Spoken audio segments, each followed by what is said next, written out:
शिवसेनेमध्ये असा गंभीर आरोप केसरकरांनी केला आहे, तर दुसरीकडे नितेश राणे असं म्हणाले की 2004 साली नारायण राणेने देखील अशाच पद्धतीचे आरोप केले होते की जर मंत्रिपद हवं असेल तर तुम्हाला कोट्यावधी रुपये द्यावे लागतात.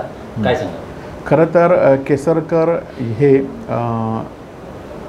राष्ट्रवादीत त्यांना काढल्यानंतर केसरकर हे शिवसेनेत आले आणि शिवसेनेत येण्यासाठी शिवसेनेत आल्यानंतर सगळ्या कार्यकर्त्यांनी मेहनत घेतली आणि त्यांना विधानसभेवर निवडून दिलेलं आहे. खरं तर केसरकर त्यावेळी का आले तर नारायण राणेंनी त्यांना जर राष्ट्रवादीचे उमेदवार असले तर त्यांना आम्ही मदत करणार असं जाहीर केलं होतं. केसरकरांना DPCच्या मीटिंगमध्ये सुद्धा राणेंनी बाहेर ठेवलं होतं आणि त्यामुळे त्यांना विधानसभेमध्ये मदत करणे निश्चित झालं होतं. म्हणून केसरकरांना कुठला तरी आधार पाहिजे होता आणि तो आधार आम्ही शिवसेनेने दिला आणि म्हणून ते आमदार होऊ शकले, त्यानंतर मंत्री होऊ शकले. मंत्री असताना कोणाला खोके दिलेत, मंत्री असताना किती कार्यकर्त्यांना तुम्ही खोके दिले, त्याचं तुम्ही खरं तर हे केलं पाहिजे. आणि खरं तर निवडणुकीच्या वेळी माझ्याकडे पैसे नाहीत, मी जमीन विकतो म्हणून असं टावफोडं तुम्ही सांगत होता. हे सर्व सावंतवाडी लोकांना माहिती आहे. आणि तुम्ही दरवेळी केसरकरांची भूमिका असते की मोठ्या नेत्यांवर टीका करायची, नारायण राणेंवर करायची, त्यावेळी शरद पवारांवर करायची, अजित पवारांवर करायची आणि आपली कुठेतरी पोळी भाजून घ्यायची.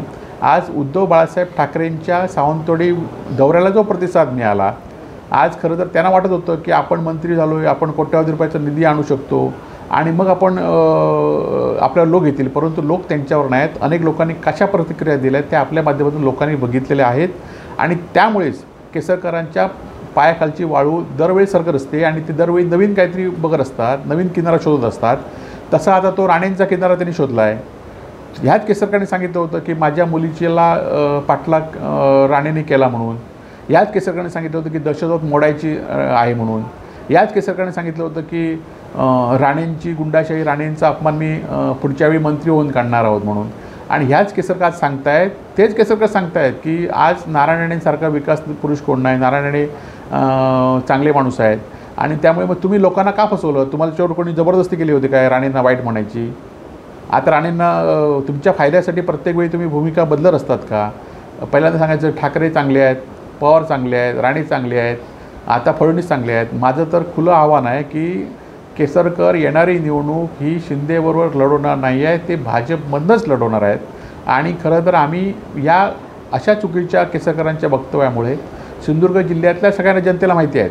तुम्ही महाराष्ट्राला माहिती नसाल, परंतु सिंधुदुर्ग जिल्ह्यातल्या केसरकर काय आहेत, केसरकरांनी काय काय भूमिका कधी कधी असून बघितल्या आहेत. दिलीप नार्वेकर असून देत, प्रवीण भोसले असून देत, बबन साळगावकर असून देत, त्या सगळ्या शरद संदेश पारकर असून देत, या सगळ्या भूमिका लोकांना माहिती आहेत. आम्ही पण त्या वेळोवेळी उघड करू. तुम्ही आता देश विदेशातील प्रत्येक घडामोडींचे लाईव्ह अपडेट मिळवण्यासाठी आता साम टीव्हीच्या सर्व सोशल मीडिया प्लॅटफॉर्मला लाईक, फॉलो आणि सबस्क्राईब करा. तसंच सर्व नोटिफिकेशनसाठी बेल आयकॉन प्रेस करायला विसरू नका.